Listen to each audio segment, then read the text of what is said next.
Olá pessoal, a paz do Senhor Jesus. Amados, nessa madrugada nós vamos falar a respeito desse tema aqui, ó, a águia. Até coloquei uma águiazinha, tá? Vamos falar sobre a águia. Como assim, Emanizara, vamos falar sobre a águia? Vamos fazer um comparativo, né? Entre a vida do crente e a águia, tá? Para não ficar só nas minhas palavras, nós vamos ler lá em Isaías, no capítulo 41 e o versículo 31.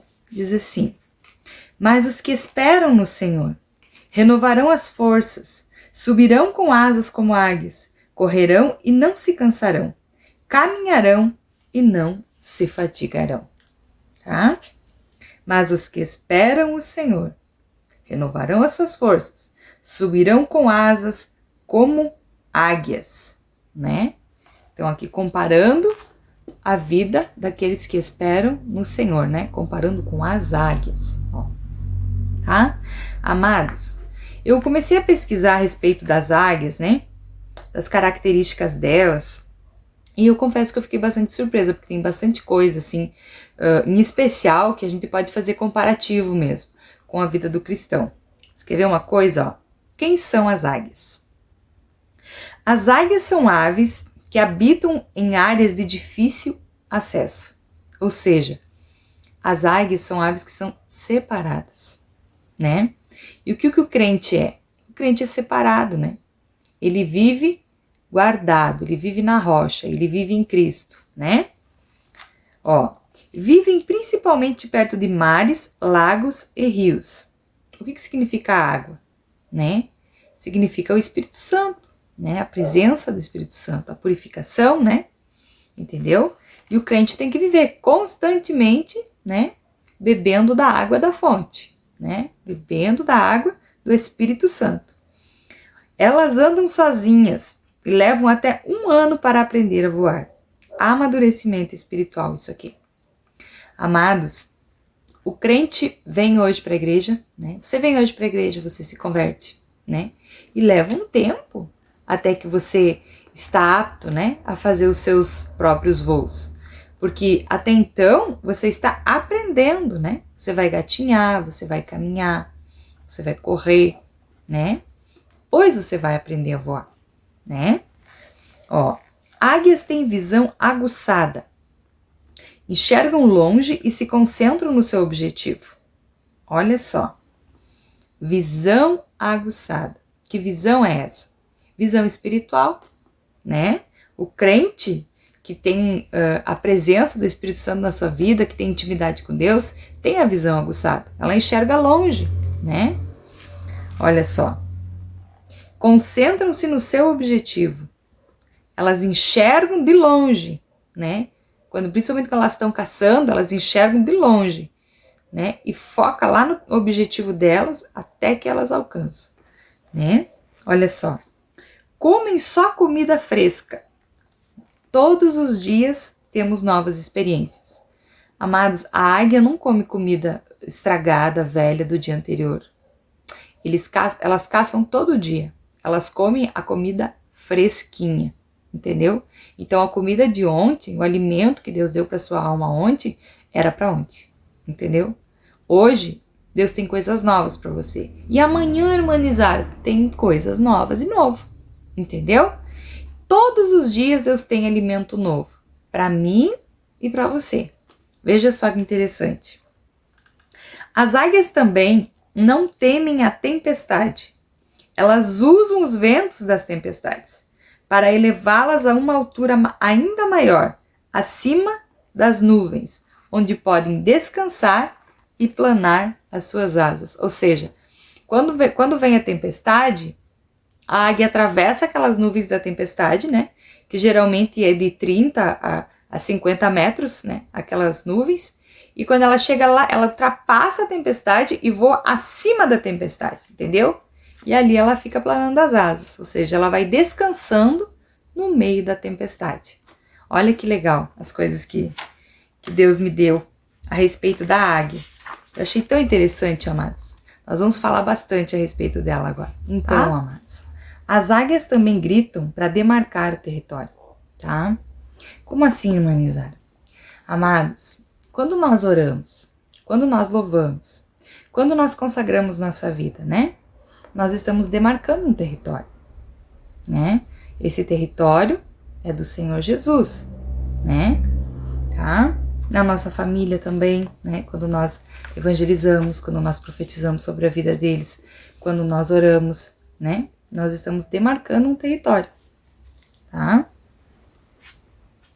A águia também tem espírito de liderança. Olha só. José no cativeiro. Olha que interessante. O que é que o Senhor me fez eu me lembrar? Você coloca uma águia, uma pessoa que é águia, né? Você pode colocar ela onde você colocar. Em qualquer setor da sociedade, em qualquer lugar. Daqui a pouquinho ela está liderando aquele grupo. Nem que ela não tenha o crachá de líder, entendeu? Não tem o cargo, mas ela lidera. Não adianta, entendeu? Já já ela começa a liderar aquela equipe. É nato dela. É uma coisa que tá intrínseco, né, na pessoa. Tem ouvidos aguçados também, tanto para ouvir a voz de Deus, como ruídos do inimigo. Olha só, se você quer ser um crente águia, como a Bíblia diz, né, você tem que ouvir a voz de Deus. Porque, às vezes, o Senhor nos avisa, ó, vai por aqui. Se você for por ali, vai acontecer isso, isso e isso, tá? E aí a pessoa não ouve a voz de Deus e vai por ali, né? O que acontece? A pessoa acaba passando por uma decepção, passando por um problema muito grande, né?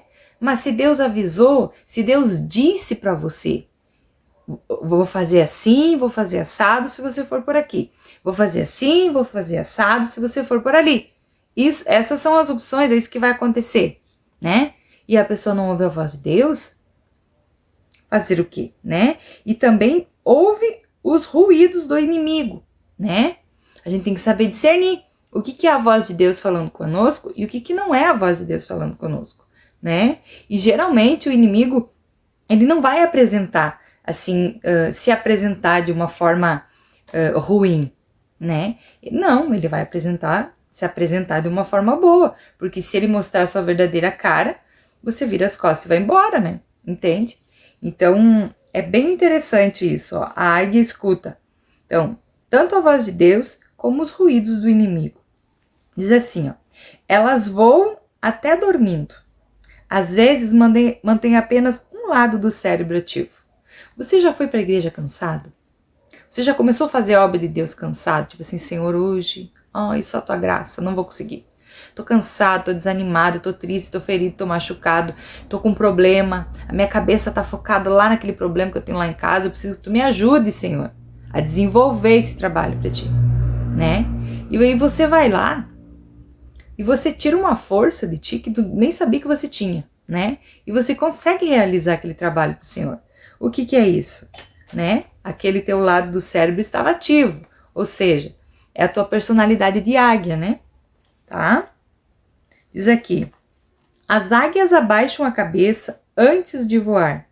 Fala aqui sobre humildade, né? Nas alturas santas ninguém voa, sem as asas da humilhação. Sempre que você for alçar um voo, você tem que dobrar os seus joelhos e orar ao Senhor. Primeira coisa que você tem que fazer é pedir, Senhor, me mostre esse projeto. Eu estou apresentando para ti esse projeto e eu quero que tu me mostre. O que vai ser desse projeto? Se eu for por aqui, vai ser bom. Se eu for por ali, vai ser bom. Qual é o caminho que eu devo seguir para realizar esse projeto, né? E esse projeto é plausível aos teus olhos? Quando Deus confirmar para você o caminho que você deve seguir, qual é o trajeto que você deve fazer, e se esse projeto é o de Deus e vai ser bom para a sua vida, né? Quando Ele der para você essa direção e essa certeza e você seguir, né? Obviamente que vai dar certo, né? Deus vai na tua frente e as coisas vão acontecer. Ou seja, humilhai-vos perante o Senhor e Ele a seu tempo vos exaltará. Entendeu? A gente não tem que estar se humilhando para as pessoas. A gente tem que se humilhar pro Senhor. Vamos só a Deus falar mais um pouquinho a respeito da humilhação, né? Da humildade. Humildade é uma coisa Humilhação é outra, tá? E a palavra de Deus diz, humilhai-vos perante o Senhor, né? Você não tem que se humilhar para as pessoas. Quando você se humilha para as pessoas, você está transferindo, né, a sua adoração para essa pessoa, como que ela tivesse o poder de te exaltar, entende? Ah, mas essa pessoa é uma pessoa de influência, uma pessoa de poder, né? E se eu ficar me humilhando para ela, ela vai me dar um cargo melhor. Tudo bem, né? Mas essa não é uma exaltação de Deus, tá? De repente lá no teu trabalho, algum lugar você pensa fazer assim, essa não é a exaltação que vem de Deus, tá, amados? A exaltação que vem de Deus nunca é também para dar na cara de alguém. Ah, agora fulano me humilhou, agora Deus vai me exaltar e eu vou estar na cara dele e dela e de não sei mais quem. Isso não existe, entendeu? Quando Deus exalta uma pessoa, é para quê? É para glorificar o seu nome, entendeu? É para o crescimento da sua obra. É só para isso que serve a exaltação que vem de Deus, tá? Também vamos falar aqui, ó, a respeito das águias, ó. Águias não suportam ser sufocadas, tá? Elas nasceram com espírito de liderança, por isso não suportam regras e coisas que estão além do que é o normal. A águia é um ser autodidata e livre, né? Dificilmente uma águia, uma pessoa que é águia vai aceitar algumas regras excessivas, algumas coisas que está fora, né, daquilo que é decretado por Deus, né? Você é um crente águia, você sabe o que é, quando é Deus que está falando, quando não é Deus, quando aquilo ali é uma coisa correta, quando não é, né? Quando extrapola, quando está fora. A águia sabe, né? Entende? Agora vamos falar sobre quem é que enfrenta a águia, olha só. Os únicos que enfrentam a águia são os corvos. Olha só que interessante isso. Eles sentam nas costas dela, entendeu? Eles fazem peso em cima dela. E eles andam em bando, ó. Eles não andam sozinhos, né? Eles sentam nas costas dela e fazem peso para baixo, assim, para ela não conseguir voar, entendeu?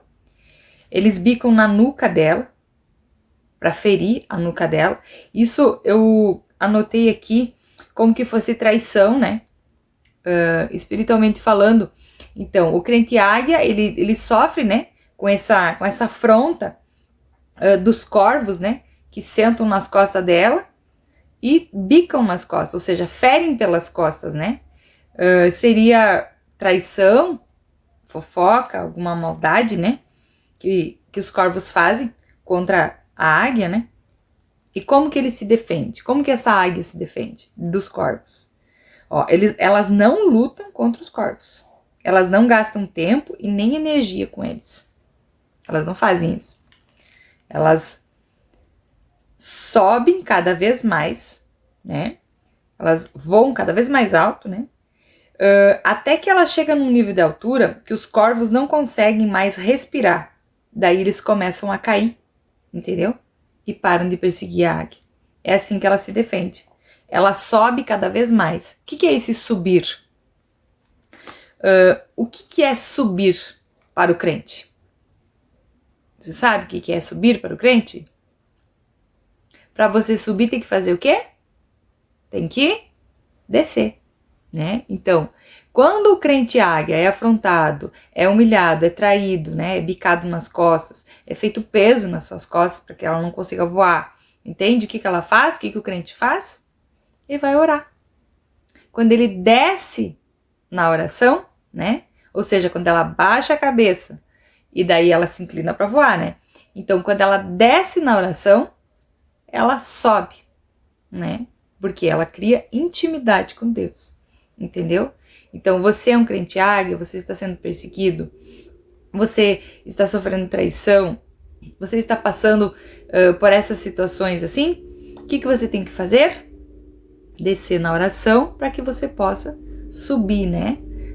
Para que você possa subir no grau de intimidade com Deus, entendeu? É assim que você vai vencer. Bom, amados, nós vamos orar já, né? Daqui a pouquinho, para finalizar essa mensagem, tá? Mas antes eu quero falar um pouquinho a respeito da águia e da cobra também, ó. A cobra também é um animal que luta contra a águia, né?